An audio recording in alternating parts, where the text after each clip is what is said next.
सागर है, तेरी एक बूंद के प्यासे हम, तेरी एक बूंद के प्यासे हम।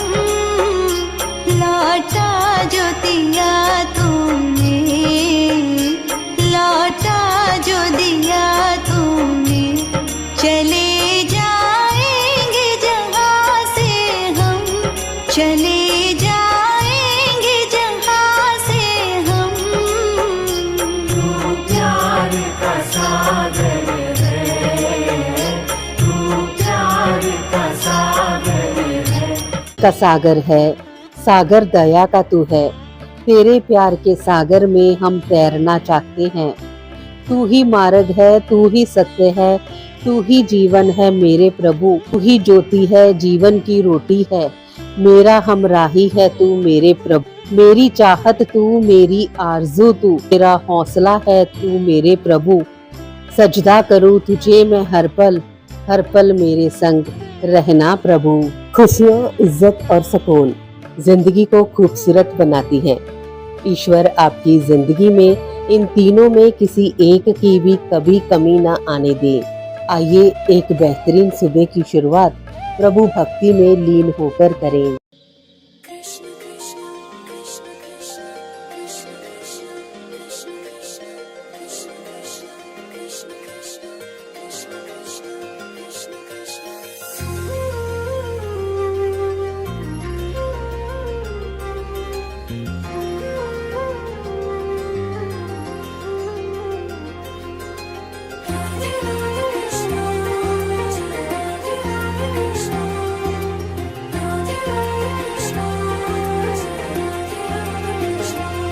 अधरं मधुरं वदनं मधुरं नयनं मधुरं हसितं मधुरं हृदयं मधुरं गमनं मधुरं मधुराधिपते रखिलं मधुरम्।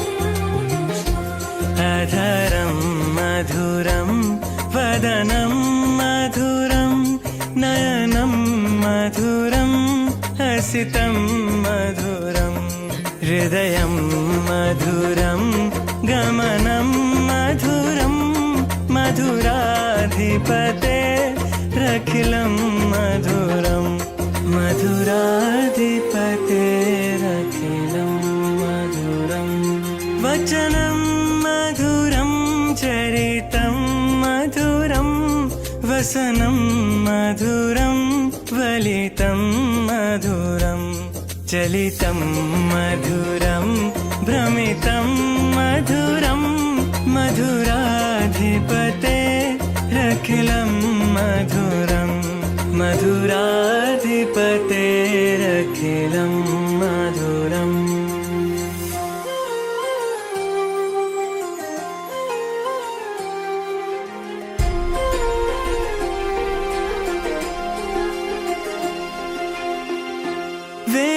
वेणुर्मधुरो रेणुर्मधुरा पाणिर्मधुरा पादौ मधुरौ नेत्रं मधुरं सख्यं मधुरं मधुराधिपते रखिलं मधुरं मधुराधिपते रखिलं मधुरम्।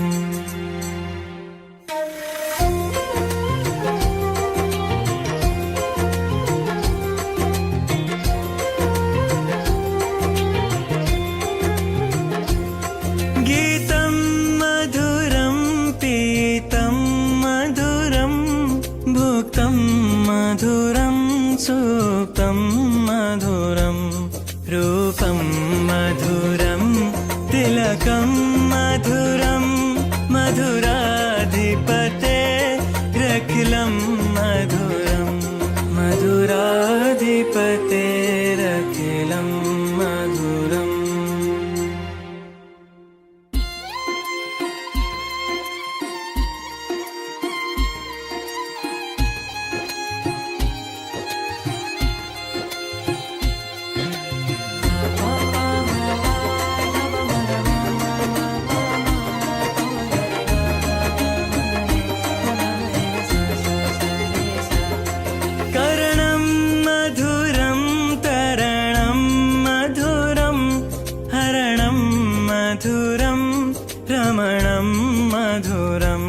वमितं मधुरं शमितं मधुरं मधुराधिपतेरखिलं मधुरं मधुराधिपतेरखिलं मधुरम् गुञ्जा मधुरा माला मधुरा यमुना मधुरा वीची मधुरा सलिलं मधुरं कमलं मधुरं मधुराधिपतेरखिलं मधुरं मधुराधिपतेरखिलं मधुरम्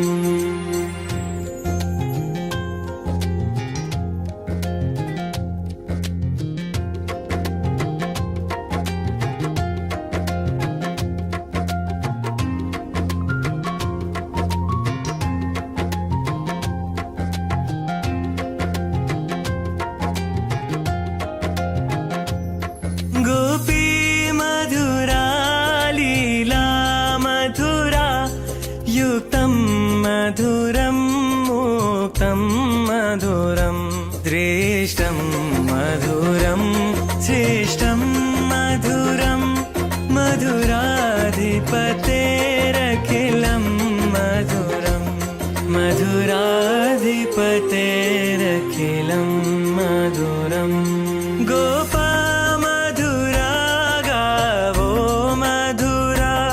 यष्टिर्मधुरा सृष्टिर्मधुरा दलितं मधुरं फलितं मधुरं मधुराधिपतेरखिलं मधुरं मधुराधिपतेरखिलं मधुरं मधुराधिपतेरखिलं मधुरम् मधुराधिपतेरखिलं मधुरम्।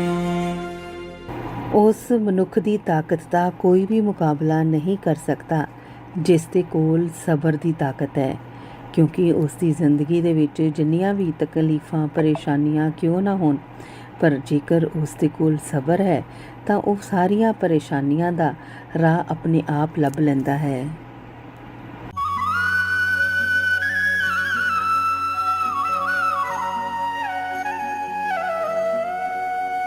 मानो तो मैं गंगा माँ हूँ, ना मानो तो बहता पानी।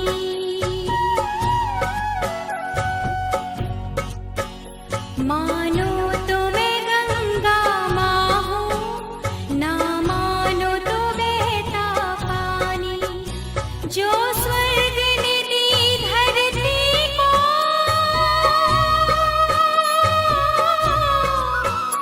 जो स्वर्ग ने दी धरती को, मैं हूँ प्यार की वही निशानी।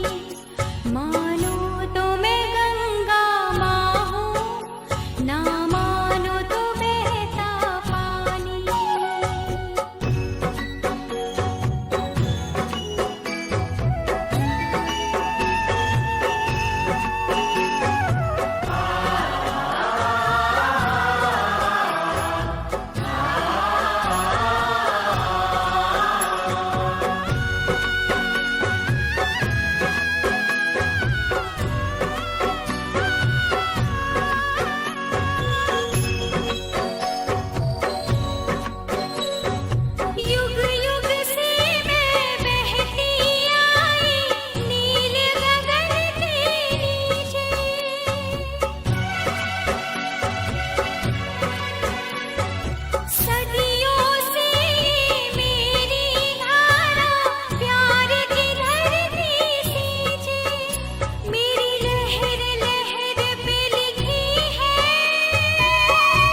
ਜੇਕਰ ਸਾਡੀ ਭਾਵਨਾ, ਸਾਡੇ ਕਰਮ ਸਹੀ ਹਨ ਤਾਂ ਸਾਨੂੰ ਕੁਝ ਵੀ ਸਾਬਿਤ ਕਰਨ ਦੀ ਜ਼ਰੂਰਤ ਨਹੀਂ ਹੁੰਦੀ, ਕਿਉਂਕਿ ਲੋਕ ਸਾਡੇ ਬਾਰੇ ਕੀ ਸੋਚਦੇ ਨੇ, ਕੀ ਬੋਲਦੇ ਨੇ, ਇਸ ਤੋਂ ਕਦੇ ਵੀ ਡਰਨਾ ਨਹੀਂ ਚਾਹੀਦਾ। ਸਾਨੂੰ ਸਿਰਫ ਆਪਣੇ ਕਰਮ ਕਰਨੇ ਚਾਹੀਦੇ ਹਨ, ਕਿਉਂਕਿ ਸੱਚ ਕਦੇ ਵੀ ਸਿੱਧ ਕਰਨਾ ਨਹੀਂ ਪੈਂਦਾ ਤੇ ਸੱਚ ਨੂੰ ਕਦੇ ਵੀ ਕਿਸੇ ਸਬੂਤ ਦੀ ਲੋੜ ਨਹੀਂ ਹੁੰਦੀ। आज मिला शेख फरीद ताकिन कूंजनिया, आज मिला शेख फरीद ताकिन कूंजनिया, ताकिन कूंजनिया मन मछिंदड़िया, आज मिला शेख फरीद ताकिन कूंजनिया।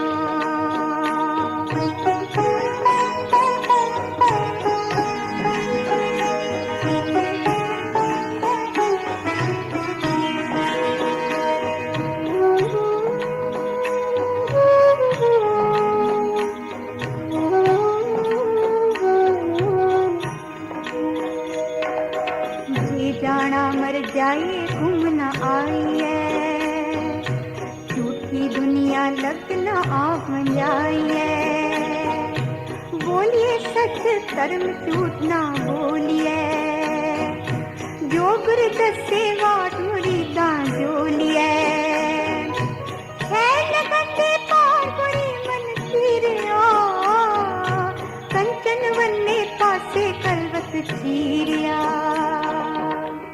आज मिला शेख फरीद ताकिन कूंजनिया, ताकिन कूंजनिया मन मचिंदड़िया, आज मिला शेख फरीद ताकिन कूंजनिया।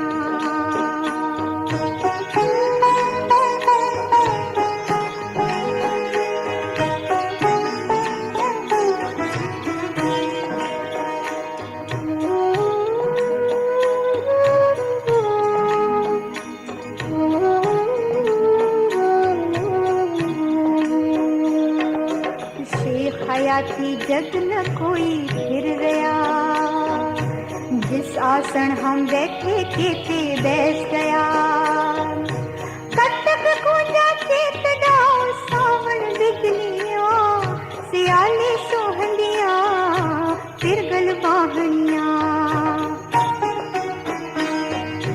चले चलन हार विचारा ले मनो, गंढेंदियां छमा तुड़ंदियां हिक खिनो,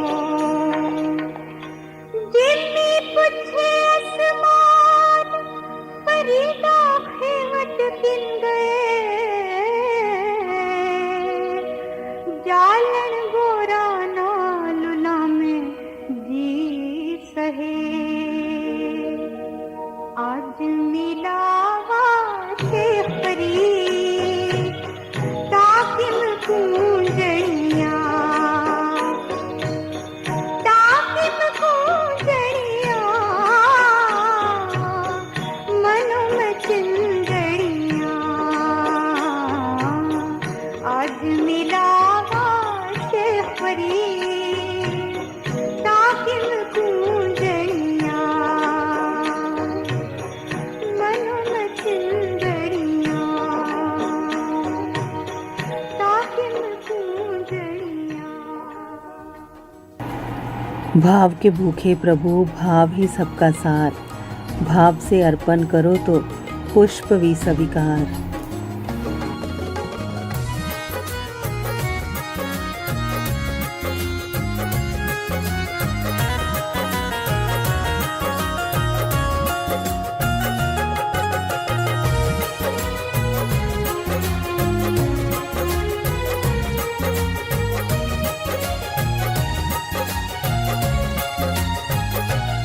श्यामान बसो वृंदावन में,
रस्ते में कुआं खुदवा जाना, श्याम रस्ते में कुआं खुदवा जाना, मैं तो नीर भरूंगी तेरे लिए, मैं तो नीर भरूंगी तेरे लिए, मैं तुझे नहलाऊंगी मन मन के, श्यामान बसो वृंदावन में, श्यामान बसो वृंदावन में।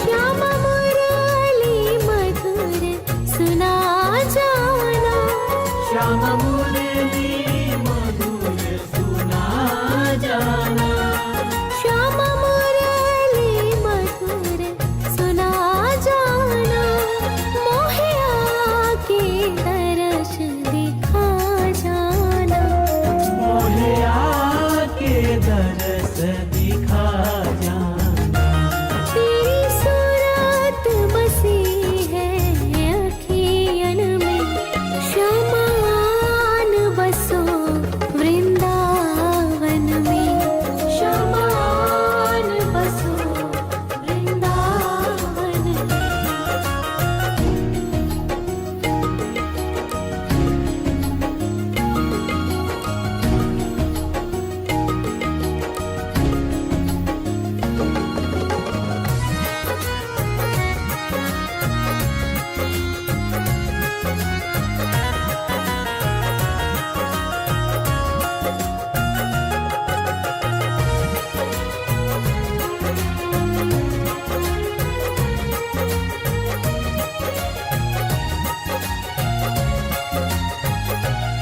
श्याम माखन चुराने आ जाना, श्याम माखन चुराने आ जाना, श्याम माखन चुराने आ जाना, आकर के दही बिखरा जाना, आकर के दही दिखला जाना, बस आप रहो मेरे मन में, श्यामान बसो वृंदावन में, श्यामान बसो वृंदावन में।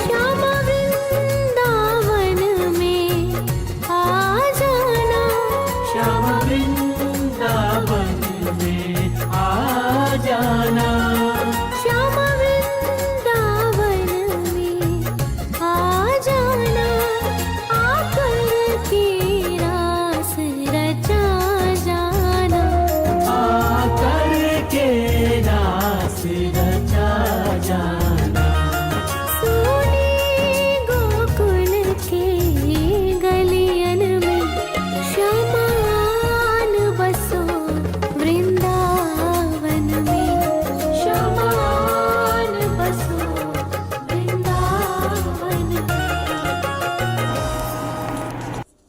ਐਂਕਰ ਪੂਜਾ ਹੰਡਾ YouTube ਚੈਨਲ ਤੋਂ ਇਸ ਵੇਲੇ ਤੁਸੀਂ ਪ੍ਰੋਗਰਾਮ ਸੁਣ ਰਹੇ ਹੋ ਪਿਆਰ ਕਾ ਸਾਗਰ। ਆਓ ਇਸ ਤਹਿਤ ਹੁਣ ਤੁਹਾਡੇ ਨਾਲ ਇੱਕ ਕਹਾਣੀ ਸਾਂਝੀ ਕਰਦੇ ਹਾਂ। ਭੁੱਲਿਆ ਰਾਜਕੁਮਾਰ।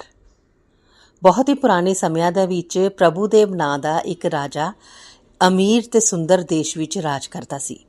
ਉਸ ਦਾ ਰਾਜ ਅਜਿਹਾ ਸੀ ਜਿਵੇਂ ਧਰਤੀ ਉੱਤੇ ਸਵਰਗ ਹੀ ਉੱਤਰ ਆਇਆ ਹੋਵੇ।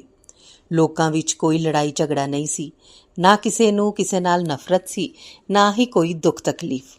ਹਰ ਕਿਸੇ ਨੂੰ ਸੁੱਖ ਸਹੂਲਤਾਂ ਪ੍ਰਾਪਤ ਸਨ। ਖੇਤ ਹਰੇ ਭਰੇ ਸਨ, ਮਹਿਲ ਸੋਹਣੇ ਸਨ ਅਤੇ ਸਭ ਤੋਂ ਵੱਡੀ ਗੱਲ, ਉੱਥੇ ਸੱਚ ਦਾ ਰਾਜ ਸੀ। ਹਰ ਕੋਈ ਬਰਾਬਰ ਸੀ, ਹਰ ਕੋਈ ਖੁਸ਼ ਸੀ। ਉਸ ਰਾਜੇ ਦਾ ਇੱਕ ਪੁੱਤਰ ਸੀ ਆਤਮਦੇਵ। ਰਾਜਾ ਉਸ ਨੂੰ ਬਹੁਤ ਪਿਆਰ ਕਰਦਾ ਸੀ, ਪਰ ਨਾਲ ਹੀ ਇਹ ਵੀ ਜਾਣਦਾ ਸੀ ਕਿ ਸਿਰਫ ਰਾਜੇ ਦਾ ਪੁੱਤਰ ਹੋਣਾ ਕਾਫੀ ਨਹੀਂ। ਇੱਕ ਰਾਜਾ ਬਣਨ ਦੇ ਲਈ ਚਰਿੱਤਰ, ਸਿਆਣਪ, ਗਿਆਨ ਅਤੇ ਸਮਝ ਦਾ ਹੋਣਾ ਬਹੁਤ ਜ਼ਰੂਰੀ ਹੈ। ਇਸ ਲਈ ਪ੍ਰਭੂਦੇਵ ਰਾਜੇ ਨੇ ਇੱਕ ਦਿਨ ਸੋਚਿਆ, ਮੈਂ ਆਪਣਾ ਰਾਜ ਆਪਣੇ ਪੁੱਤਰ ਨੂੰ ਦੇਣਾ ਚਾਹੁੰਦਾ ਹਾਂ, ਪਰ ਪਹਿਲਾਂ ਇਸ ਦੀ ਪਰਖ ਹੋਣੀ ਚਾਹੀਦੀ ਹੈ। ਜੇ ਇਹ ਵਪਾਰ ਕਰਕੇ ਸਿਆਣਪ ਤੇ ਅਕਲ ਨਾਲ ਧਨ ਵਧਾ ਸਕਦਾ ਹੈ ਤਾਂ ਇਸ ਵਿੱਚ ਰਾਜਾ ਬਣਨ ਵਾਲੇ ਗੁਣ ਹਨ। ਇਸੇ ਮਨ ਵਿੱਚ ਰੱਖ ਕੇ ਰਾਜੇ ਨੇ ਕੁਝ ਸੈਨਿਕਾਂ ਤੇ ਵਿਦਵਾਨਾਂ ਨੂੰ ਆਪਣੇ ਪੁੱਤਰ ਦੇ ਨਾਲ ਭੇਜ ਦਿੱਤਾ। ਉਸ ਨੂੰ ਕੁਝ ਧਨ ਦਿੱਤਾ ਅਤੇ ਕਿਹਾ, ਪੁੱਤਰ, ਤੂੰ ਪਰਦੇਸ ਵਿੱਚ ਜਾ ਕੇ ਵਪਾਰ ਕਰ। ਯਾਦ ਰੱਖ, ਇਹ ਧਨ ਸਿਰਫ ਧਨ ਨਹੀਂ, ਇਹ ਮੇਰੀ ਆਸ ਹੈ, ਮੇਰਾ ਵਿਸ਼ਵਾਸ ਹੈ। ਜੇ ਤੂੰ ਆਪਣੀ ਸਿਆਣਪ ਨਾਲ ਇਸ ਨੂੰ ਵਧਾ ਕੇ ਵਾਪਸ ਲਿਆਇਆ ਤਾਂ ਇਹ ਸਾਬਿਤ ਹੋ ਜਾਏਗਾ ਕਿ ਤੂੰ ਅਸਲ ਰਾਜਕੁਮਾਰ ਹੈ। ਆਤਮਦੇਵ ਖੁਸ਼ੀ ਨਾਲ ਆਪਣੇ ਸਾਥੀਆਂ ਸਮੇਤ ਪਰਦੇਸ ਵੱਲ ਚਲਾ ਗਿਆ। ਰਸਤੇ ਵਿੱਚ ਲੋਕਾਂ ਨੇ ਉਸ ਦਾ ਬਹੁਤ ਆਦਰ ਕੀਤਾ। ਜਿੱਥੇ ਵੀ ਜਾਂਦਾ ਉਸ ਦਾ ਸਵਾਗਤ ਹੁੰਦਾ। ਲੋਕ ਉਸ ਨੂੰ ਤਰ੍ਹਾਂ ਤਰ੍ਹਾਂ ਦੇ ਪਕਵਾਨ, ਰੰਗ ਬਰੰਗੇ ਕੱਪੜੇ, ਸੋਹਣੇ ਘੋੜੇ, ਰਹਿਣ ਲਈ ਮਹਿਲ ਭੇਟ ਕਰਦੇ। ਪਹਿਲਾਂ ਤਾਂ ਆਤਮਦੇਵ ਆਪਣੇ ਮਨੋਰਥ ਨੂੰ ਯਾਦ ਰੱਖਦਾ ਰਿਹਾ ਤੇ ਉਸ ਨੂੰ ਵਪਾਰ ਕਰਦਾ ਰਿਹਾ, ਪਰ ਹੌਲੀ-ਹੌਲੀ ਉਹ ਇੰਨਾ ਸੁੱਖਾਂ ਵਿੱਚ ਮਸਤ ਹੋ ਗਿਆ। ਉਹ ਸੋਚਦਾ, ਜਦੋਂ ਇੱਥੇ ਹੀ ਇੰਨਾ ਕੁ ਮਿਲ ਰਿਹਾ ਹੈ ਤਾਂ ਫਿਰ ਕਿਸ ਵਪਾਰ ਦੀ ਲੋੜ ਹੈ? ਕੀ ਲੋੜ ਹੈ ਮੁੜ ਵਾਪਸ ਜਾਣ ਦੀ? ਇਹ ਪਰਦੇਸ ਹੀ ਮੇਰਾ ਅਸਲ ਘਰ ਹੈ। ਕੁਝ ਸਮੇਂ ਬਾਅਦ ਪਰਦੇਸ ਦੇ ਰਾਜੇ ਨੇ ਉਸ ਨਾਲ ਹੋਰ ਪਿਆਰ ਵਿਖਾਇਆ। ਉਸ ਦੀ ਇੱਕ ਸੁੰਦਰ ਪੁੱਤਰੀ ਸੀ ਜਿਸ ਦਾ ਨਾਮ ਪ੍ਰਿਯਦਰਸ਼ਨੀ ਸੀ, ਜੋ ਅਤੀ ਸੁੰਦਰ ਸੀ। ਉਹ ਰਾਜੇ ਦੀ ਇਕਲੌਤੀ ਰਾਜਕੁਮਾਰੀ ਸੀ। ਉਸ ਦੀ ਸੁੰਦਰਤਾ ਦੀਆਂ ਆਲੇ ਦੁਆਲੇ ਦੇ ਰਾਜਾਂ ਵਿੱਚ ਵੀ ਗੱਲਾਂ ਹੁੰਦੀਆਂ ਸਨ। ਉਸ ਰਾਜੇ ਨੇ ਆਪਣੀ ਪੁੱਤਰੀ ਦਾ ਵਿਆਹ ਆਤਮਦੇਵ ਨਾਲ ਕਰਾ ਦਿੱਤਾ। ਹੁਣ ਤਾਂ ਉਹ ਹੋਰ ਪੱਕਾ ਪਰਦੇਸ ਵਿੱਚ ਵਸ ਗਿਆ। ਉਹ ਆਪਣੇ ਨਾਲ ਆਏ ਵਿਦਵਾਨਾਂ ਤੇ ਸੈਨਿਕਾਂ ਨੂੰ ਵੀ ਭੁੱਲ ਗਿਆ। ਉਹਨਾਂ ਨੂੰ ਇਕੱਲਾ ਛੱਡ ਦਿੱਤਾ। ਉਹ ਪੂਰੀ ਤਰ੍ਹਾਂ ਪਰਦੇਸ ਦੇ ਸੁੱਖਾਂ, ਰੰਗ ਰਲੀਆਂ ਤੇ ਖੇਡਾਂ ਵਿੱਚ ਮਸਤ ਹੋ ਗਿਆ। ਉਸ ਦੇ ਮਨ ਵਿੱਚ ਇਹ ਹੰਕਾਰ ਹੋ ਗਿਆ ਕਿ ਰਾਜੇ ਤੋਂ ਬਾਅਦ ਸਾਰੀ ਜਾਇਦਾਦ, ਰਾਜ, ਧਨ ਦੌਲਤ ਦਾ ਮਾਲਕ ਉਹੀ ਹੋਏਗਾ। ਇੱਥੋਂ ਤੱਕ ਕਿ ਉਸ ਨੇ ਨੇੜਲੇ ਰਾਜਾਂ ਤੇ ਕਈ ਹਮਲੇ ਕਰਕੇ ਆਪਣੇ ਰਾਜ ਦੀਆਂ ਹੱਦਾਂ ਵਧਾ ਲਈਆਂ। ਉਸ ਨੇ ਇਹਨਾਂ ਕੰਮਾਂ ਕਰਕੇ ਬਹੁਤ ਸਾਰੇ ਰਾਜੇ ਵੀ ਉਸ ਦੇ ਦੁਸ਼ਮਣ ਬਣ ਗਏ। ਦੂਜੇ ਰਾਜਾਂ ਤੋਂ ਲੁੱਟੇ ਹੋਏ ਧਨ ਦੇ ਨਾਲ ਉਸ ਨੇ ਆਪਣਾ ਰਾਜ ਦਾ ਵਿਸਥਾਰ ਕੀਤਾ। ਨਵੇਂ-ਨਵੇਂ ਮਹਿਲ ਮੁਨਾਰੇ ਬਣਾਏ। ਪ੍ਰਭੂਦੇਵ ਰਾਜਾ ਆਪਣੇ ਪੁੱਤਰ ਦੀ ਉਡੀਕ ਕਰਦਾ ਰਿਹਾ। ਸਮੇਂ-ਸਮੇਂ ਤੇ ਉਸ ਨੇ ਆਪਣੇ ਦੂਤਾਂ ਰਾਹੀਂ ਉਸ ਨੂੰ ਸੁਨੇਹੇ ਭੇਜੇ, ਪੁੱਤਰ, ਯਾਦ ਰੱਖ, ਤੂੰ ਵਪਾਰ ਕਰਕੇ ਵਾਪਸ ਆਉਣਾ ਹੈ। ਇਹ ਪਰਦੇਸ ਸਦਾ ਲਈ ਤੇਰਾ ਨਹੀਂ ਹੈ। ਤੂੰ ਮੇਰੇ ਰਾਜ ਦਾ ਉੱਤਰਾਧਿਕਾਰੀ ਹੈ। ਮੁੜ ਆਪਣੇ ਘਰ ਆ ਜਾ। ਪਰ ਆਤਮਦੇਵ ਉਹਨਾਂ ਸੁਨੇਹਿਆਂ ਦੀ ਕੋਈ ਪਰਵਾਹ ਨਾ ਕਰਦਾ। ਉਹ ਸੋਚਦਾ, ਇਹ ਤਾਂ ਸਿਰਫ ਪੁਰਾਣੀਆਂ ਗੱਲਾਂ ਹਨ। ਅਸਲ ਜ਼ਿੰਦਗੀ ਤਾਂ ਇਹੀ ਹੈ ਜੋ ਮੈਂ ਜੀ ਰਹਾ ਹਾਂ। ਰੰਗ ਰੰਗੀਨੀਆਂ, ਧਨ ਤੇ ਸੁੱਖ, ਇਹੀ ਮੇਰਾ ਰਾਜ ਹੈ। ਸਮਾਂ ਬੀਤਦਾ ਗਿਆ। ਆਤਮਦੇਵ ਦੇ ਘਰ 5 ਪੁੱਤਰ ਜਨਮੇ। ਉਹਨਾਂ ਨੇ ਬਹੁਤ ਪਿਆਰ ਨਾਲ ਉਸ ਨੂੰ ਪਾਲਿਆ, ਸਿੱਖਿਆ ਦਿੱਤੀ, ਸੁੱਖ ਸਹੂਲਤਾਂ ਦਿੱਤੀਆਂ। ਪਰ ਜਿਵੇਂ ਉਹ ਵੱਡੇ ਹੋਏ, ਉਹਨਾਂ ਦੇ ਮਨ ਗਲਤ ਰਸਤਿਆਂ ਵੱਲ ਚੱਲ ਪਏ। ਇੱਕ ਦਿਨ ਉਹਨਾਂ ਨੇ ਆਪਣੇ ਹੀ ਬਜ਼ੁਰਗ ਪਿਤਾ ਆਤਮਦੇਵ ਨੂੰ ਕਹਿ ਦਿੱਤਾ, ਤੂੰ ਹੁਣ ਬੁੱਢਾ ਹੋ ਗਿਆ, ਸਾਨੂੰ ਤੇਰੀ ਕੋਈ ਲੋੜ ਨਹੀਂ, ਤੂੰ ਰਾਜ ਮਹਿਲ ਛੱਡ ਦੇ। ਆਤਮਦੇਵ, ਜੋ ਕਦੇ ਸੁੱਖਾਂ ਤੇ ਮੌਜਾਂ ਵਿੱਚ ਡੁੱਬਿਆ ਰਹਿੰਦਾ ਸੀ, ਹੁਣ ਤੜਫਦਾ ਫਿਰਦਾ, ਸੋਚਦਾ, ਹਾਏ, ਮੈਂ ਆਪਣੇ ਬੱਚਿਆਂ ਲਈ ਸਭ ਕੁਝ ਕੀਤਾ, ਉਹਨਾਂ ਨੂੰ ਜੰਮਿਆ, ਪਾਲਿਆ, ਸਹੂਲਤਾਂ ਦਿੱਤੀਆਂ। ਅੱਜ ਉਹੀ ਮੈਨੂੰ ਰਾਜ ਮਹਿਲ ਤੋਂ ਬਾਹਰ ਕੱਢ ਰਹੇ ਹਨ। ਕੀ ਇਹੀ ਮੇਰੇ ਜੀਵਨ ਦਾ ਫਲ ਹੈ? ਦੁਖੀ ਹੋਇਆ ਆਤਮਦੇਵ ਰਾਜ ਛੱਡ ਕੇ ਦੂਰ ਨਿਕਲ ਗਿਆ।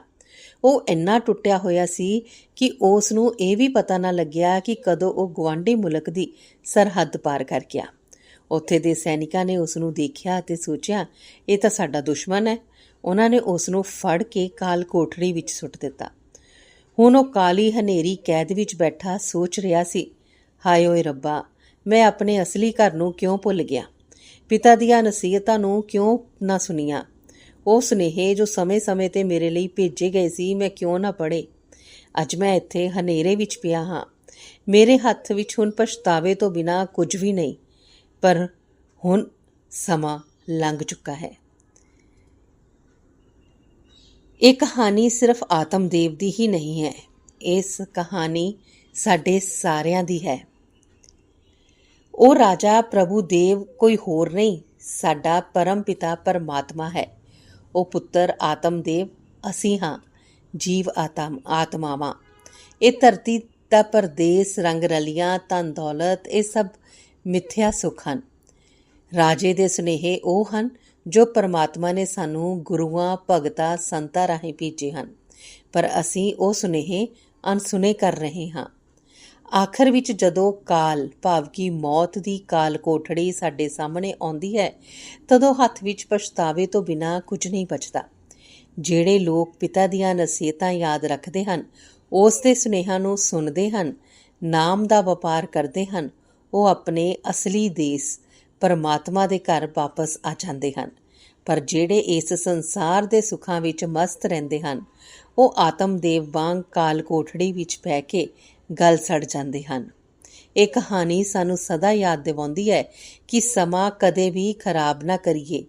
ਪਰਮਾਤਮਾ ਦੇ ਸੁਨੇਹੇ, ਉਸ ਦੇ ਦੂਤਾਂ ਦੀਆਂ ਗੱਲਾਂ ਚੇਤੇ ਰੱਖੀਏ। ਜਿਹੜਾ ਮਨੁੱਖ ਆਪਣੇ ਅਸਲੀ ਘਰ ਵਾਪਸ ਜਾਣ ਦੀ ਯਾਦ ਰੱਖਦਾ ਹੈ, ਉਹੀ ਅਸਲ ਰਾਜਾ ਹੁੰਦਾ ਹੈ। ਇਹ ਕਹਾਣੀ ਸਾਨੂੰ ਹੋਰ ਸਿੱਖਿਆਵਾਂ ਵੀ ਦਿੰਦੀ ਹੈ। ਉਹਨਾਂ ਤੋਂ ਪਹਿਲਾਂ ਇੱਕ ਸ਼ਬਦ ਸਰਵਣ ਕਰਦੇ ਹਾਂ। ਸ਼ਬਦ ਤੋਂ ਬਾਅਦ ਫਿਰ ਉਹਨਾਂ ਸਿੱਖਿਆਵਾਂ ਨੂੰ ਤੁਹਾਡੇ ਨਾਲ ਸਾਂਝਾ ਕਰਦੇ ਹਾਂ।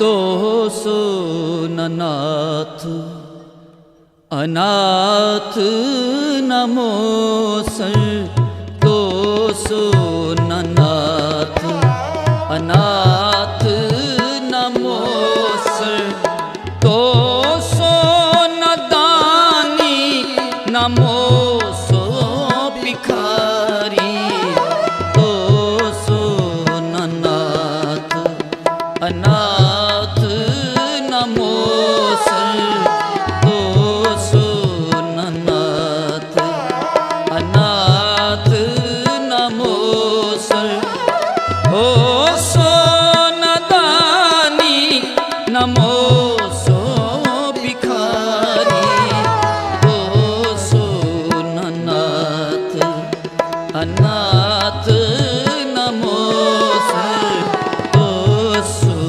ननाथ।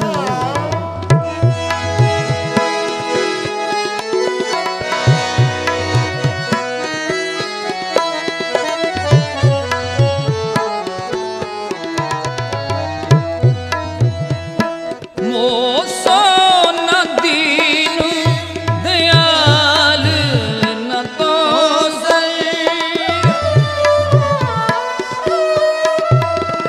मोसो न दीनु दयाल न तो मोसो अज्ञान न तो सो बिचारी, मोसो अज्ञानी न तो सो बिचारी, मोसो अज्ञानी न तो सो बिचारी, तो सो ननाथ अनाथ नमो सर, तो सो ननाथ अनाथ नमो सर, तो सो नदानी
नमो सोना पद ओ सोना पद ना पाव पाव तो सर्मो सोना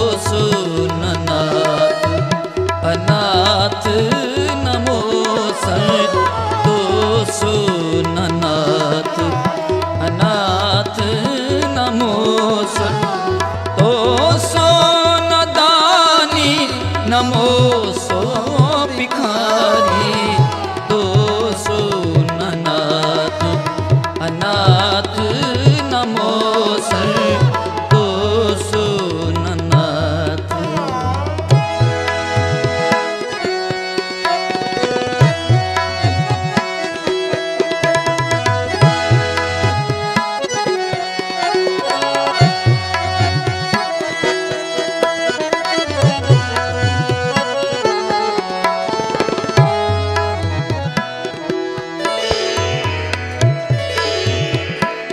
मेरे हैं अवगुण तू गुण सागर तो गुण सागर तो तू तू गुण सागर तो गुण सागर तो गुण सागर मेरे है अवगुण तू गुण सागर जात रसातल ओट तेहारी जात रसातल ओट तेहारी तो सुननाथ अनाथ नमो संतोषो ननाथ अनाथ नमो संतोषो नदानी नमो सो भिखारी तोषो ननाथ अनाथ नमो संतोषो ननाथ अनाथ नमो संतोषो नदानी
ਪ੍ਰਭੂ ਦੇਵ ਤੇ ਆਤਮ ਦੇਵ ਦੀ ਕਹਾਣੀ ਸਾਨੂੰ ਇਹ ਸਿੱਖਿਆ ਦਿੰਦੀ ਹੈ ਕਿ ਸਮਾਂ ਸਭ ਤੋਂ ਵੱਡਾ ਧਨ ਹੈ। ਜਿਵੇਂ ਆਤਮ ਦੇਵ ਨੇ ਸਮਾਂ ਖੇਡਾਂ ਤੇ ਮੌਜਾਂ ਵਿੱਚ ਗਵਾ ਦਿੱਤਾ, ਅਸੀਂ ਵੀ ਆਪਣਾ ਕੀਮਤੀ ਸਮਾਂ ਵਿਅਰਥ ਗੱਲਾਂ ਵਿੱਚ ਨਾ ਗਵਾਈਏ। ਪਰਮਾਤਮਾ ਦੀ ਯਾਦ, ਨੇਕੀ ਤੇ ਕੰਮ ਤੇ ਆਤਮਕ ਉਚਾਈਆਂ ਵੱਲ ਧਿਆਨ ਦਈਏ। ਦੂਜੀ ਸਿੱਖਿਆ ਇਹ ਕਿ ਸੰਸਾਰ ਮਿੱਥਿਆ ਹੈ। ਧਨ, ਸੁੱਖ, ਰਲੀਆਂ ਸਦਾ ਲਈ ਨਹੀਂ ਹਨ। ਜਿਹੜਾ ਮਨੁੱਖ ਇਹਨਾਂ ਨੂੰ ਅਸਲ ਸਮਝ ਲੈਂਦਾ ਹੈ, ਉਹ ਆਖਿਰਕਾਰ ਪਛਤਾਉਂਦਾ ਹੈ। ਸਦਾ ਯਾਦ ਰੱਖੋ, ਇਹ ਸਾਰਾ ਜਗਤ ਇੱਕ ਮੰਡੀ ਹੈ, ਜਿੱਥੇ ਆ ਕੇ ਅਸੀਂ ਨਾਮ ਦਾ ਵਪਾਰ ਕਰਕੇ ਆਪਣੇ ਘਰ ਵਾਪਸ ਜਾਣਾ ਹੈ। ਇਸ ਕਹਾਣੀ ਵਿੱਚੋਂ ਸਾਨੂੰ ਤੀਜੀ ਸਿੱਖਿਆ ਇਹ ਮਿਲਦੀ ਹੈ ਕਿ ਪਰਮਾਤਮਾ ਦੇ ਸੁਨੇਹਿਆਂ ਨੂੰ ਕਦੇ ਵੀ ਅਣਸੁਣਿਆ ਨਾ ਕਰੋ। ਜਿਵੇਂ ਪ੍ਰਭੂ ਦੇਵ ਨੇ ਆਪਣੇ ਪੁੱਤਰ ਨੂੰ ਬਾਰ-ਬਾਰ ਦੂਤਾਂ ਰਾਹੀਂ ਸੁਨੇਹੇ ਭੇਜੇ, ਤਿਵੇਂ ਪਰਮਾਤਮਾ ਸਾਨੂੰ ਗੁਰੂਆਂ, ਸੰਤਾਂ ਤੇ ਧਰਮ ਗ੍ਰੰਥਾਂ ਰਾਹੀਂ ਸਦਾ ਦਿੰਦਾ ਰਹਿੰਦਾ ਹੈ। ਜੇ ਅਸੀਂ ਉਹਨਾਂ ਦੀਆਂ ਗੱਲਾਂ ਸੁਣ ਲਈਏ ਤਾਂ ਸਾਡਾ ਰਸਤਾ ਸਾਫ਼ ਹੋ ਜਾਂਦਾ ਹੈ। ਚੌਥੀ ਸਿੱਖਿਆ, ਮੋਹ ਤੇ ਅਹੰਕਾਰ ਤੋਂ ਸਾਵਧਾਨ ਰਹੋ। ਆਤਮਦੇਵ ਆਪਣੇ ਬੱਚਿਆਂ ਲਈ ਸਭ ਕੁਝ ਕਰਦਾ ਰਿਹਾ, ਪਰ ਆਖਿਰ ਵਿੱਚ ਉਹਨਾਂ ਨੇ ਹੀ ਉਸ ਨੂੰ ਧੱਕਾ ਦਿੱਤਾ। ਇਹ ਸੰਸਾਰ ਦਾ ਰਿਵਾਜ ਹੈ। ਮੋਹ ਦੇ ਬੰਧਨ ਅੰਤ ਵਿੱਚ ਦੁੱਖ ਹੀ ਦਿੰਦੇ ਹਨ। ਇਸ ਲਈ ਅਸਲ ਆਸਰਾ ਕੇਵਲ ਪਰਮਾਤਮਾ ਹੀ ਹੈ। ਇਹ ਕਹਾਣੀ ਸਾਨੂੰ ਇਹ ਵੀ ਸਿਖਾਉਂਦੀ ਹੈ ਕਿ ਅਸਲੀ ਘਰ ਵਾਪਸੀ ਨੂੰ ਯਾਦ ਰੱਖੋ। ਅਸਲੀ ਘਰ ਇਹ ਧਰਤੀ ਨਹੀਂ, ਬਲਕਿ ਪਰਮਾਤਮਾ ਦੀ ਦਰਗਾਹ ਹੈ। ਜਿਹੜਾ ਮਨੁੱਖ ਜੀਵਨ ਭਰ ਇਸ ਗੱਲ ਨੂੰ ਯਾਦ ਰੱਖਦਾ ਹੈ, ਉਹ ਸੰਸਾਰ ਦੇ ਸੁੱਖਾਂ ਵਿੱਚ ਨਹੀਂ ਫਸਦਾ ਅਤੇ ਆਖਿਰਕਾਰ ਸਦਾ ਸੁੱਖ ਦੇ ਰਾਜ ਵਿੱਚ ਵਾਪਿਸ ਆ ਜਾਂਦਾ ਹੈ। ਸੋ ਇਸ ਤਰ੍ਹਾਂ ਇਹ ਕਹਾਣੀ ਸਾਨੂੰ ਇਹ ਸਿਖਾਉਂਦੀ ਹੈ ਕਿ ਜੀਵਨ ਸਿਰਫ ਖਾਣ ਪੀਣ, ਧਨ ਦੌਲਤ ਤੇ ਸੁੱਖਾਂ ਲਈ ਨਹੀਂ ਮਿਲਿਆ। ਇਹ ਤਾਂ ਇੱਕ ਯਾਤਰਾ ਹੈ ਜਿੱਥੇ ਸਾਡਾ ਅਸਲੀ ਮਨੋਰਥ ਨਾਮ ਦਾ ਵਪਾਰ ਕਰਕੇ ਆਪਣੇ ਅਸਲੀ ਘਰ परमात्मा वल वापसी है। इंसानियत इंसान को इंसान बना देती है, लगन हर मुश्किल को आसान बना देती है। लोग यूं ही नहीं जाते मंदिरों में पूजा करने, आस्था ही तो पत्थर को भगवान बना देती है। सुबह की हर्षित बेला पर खुशियां मिले अपार, जश कीर्ति सम्मान मिले और बड़े सत्कार। सुबह के कुछ नए सपनों के साथ आप हंसते रहे अपनों के साथ। मंगलमयी सुबह की शुभकामनाओं के साथ आप सबका दिन शुभ हो।